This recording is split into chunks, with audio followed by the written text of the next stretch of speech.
आप सभी को ग्रेस हीरा की ओर से जय मसीह की। Hallelujah, praise the Lord. Grace Heera में आप सभी का स्वागत है। आज तीसरा दिन। कल हमने पुराने नियम के उत्पत्ति अध्याय 20 से अध्याय 30 तक के भाग को और नए नियम के इब्रानियों की पत्री का अध्याय 11 से 13 के साथ में याकूब की पत्री के भाग को देखा था। आज हम इसके आगे देखेंगे। इसके आगे हम आज देखने जा रहे हैं। मैं जो भी बातें बोल रहा हूँ, जो भी वीडियो में आप सुन रहे हैं, इसका लिखित विवरण हमारी वेबसाइट www.gracehira.in में है। लिंक डिस्क्रिप्शन में है।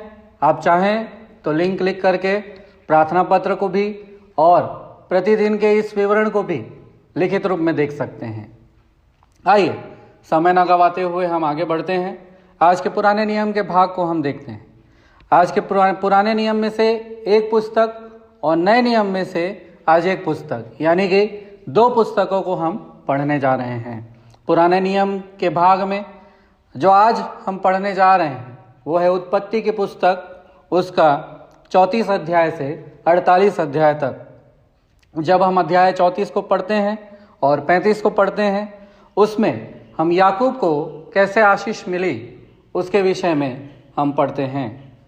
जब हम अध्याय 36 से लेके अध्याय 42 तक पढ़ते हैं तो उसमें हम याकूब के एक पुत्र यूसुफ और उसके बाकी 11 पुत्रों के विषय में देखते हैं कि कैसे उसके भाई यूसुफ से जलते थे और कैसे यूसुफ मिस्र देश में पहुंचाया गया।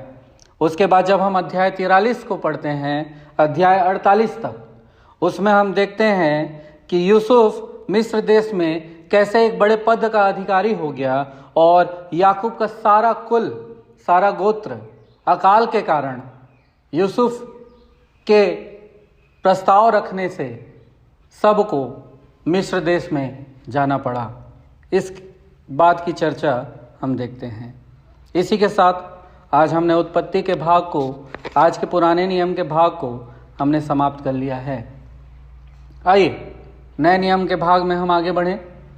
नए नियम का भाग आज का जो है वो है प्रेरितों के काम की पुस्तक। प्रेरितों के काम की पुस्तक नए नियम में 5वीं पुस्तक और संपूर्ण बाइबल में 44वीं पुस्तक है। प्रेरितों के काम की पुस्तक का वर्णन लूका रचित सुसमाचार से आगे का वर्णन है। इसका प्रमुख उद्देश्य यह बताना है कि यीशु के प्रारंभिक अनुयायियों ने पवित्र आत्मा की अगुवाई में यीशु के सुसमाचार को यरूशलेम और सारे यहूदिया और सामरिया और पृथ्वी के छोर छोर तक कैसे फैलाया।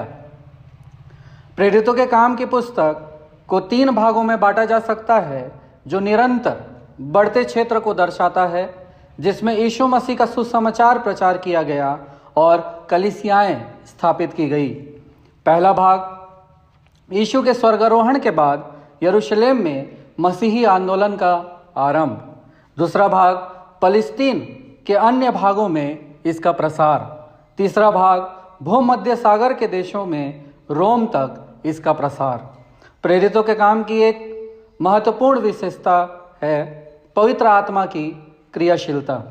वह पिन्तेकोस्त के दिन यरूशलेम में एकत्रित विश्वासियों पर बड़ी सामर्थ्य के साथ उतरता है और इस पुस्तक में वर्णित घटनाओं के दौरान कलीसिया और उसके अगुवों का मार्गदर्शन करता और उन्हें सामर्थ्य प्रदान करता है। हालेलुया। प्रेरितों के काम में से आज हम अध्याय 1 से अध्याय 5 तक देखने जा रहे हैं। जब हम अध्याय 1 का 1 पद से 14 पद तक देखते हैं तो उसमें यीशु की अंतिम आज्ञा और यीशु के द्वारा की गई प्रतिज्ञा है। जब हम अध्याय 1 के 15 से 26 पद तक पढ़ते हैं, उसमें यहूदा इस्करियोती का उत्तराधिकारी कौन बनेगा और उसका कैसा चुनाव होता है उसकी चर्चा पाते हैं। जब हम अध्याय 2 पढ़ते हैं, उसमें हम पवित्र आत्मा के उतरने को हम देखते हैं, उसके सामर्थ्य से उतरने को हम देखते हैं। जब हम अध्याय 3 से अध्याय 5 तक को पढ़ते हैं, उसमें हम यरूशलेम में चेलों के द्वारा दी गई गवाही, यीशु मसीह के सुसमाचार का प्रचार और एक लंगड़े भिखारी को चंगा किए जाने की घटना को देखते हैं। इसी के साथ हमने आज के भाग के पुराने नियम और नए नियम के पठन को हमने देख लिया है। आइए प्रार्थना पत्र के अनुसार एक छोटी सी प्रार्थना हम करें।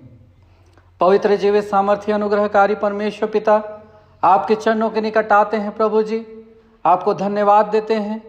आप हमारी प्रार्थनाओं को सुनते, हमारे संग और साथ रहते, हमारे इस मनन पठन में आपकी आशीष और आपकी अगुवाई और आपका साथ है, धन्यवाद देते हैं।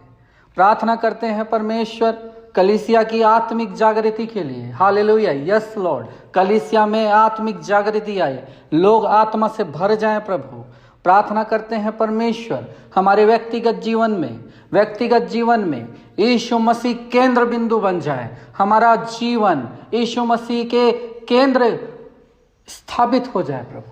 हम प्रार्थना करते हैं परमेश्वर छत्तीसगढ़ राज्य के राज्यपाल श्रीमती अनुसुईया उइके के लिए और साथ ही भारत देश के राष्ट्रपति श्री रामनाथ कोविंद जी के लिए। दोनों को आप बुद्धि और ज्ञान से भरिए, दोनों को आप सही निर्णय लेने में सहायता और मदद कीजिए।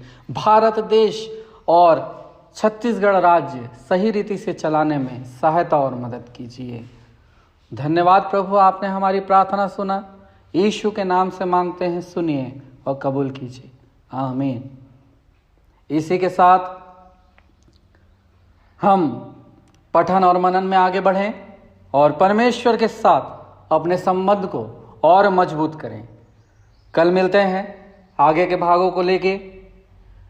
आप डिस्क्रिप्शन में लिंक देख सकते हैं इस प्रार्थना पत्र का, और जो भी बातें मैं विवरण आपको बता रहा हूं उसका लिखित प्रारूप। सबों को जय मसीह की। धन्यवाद।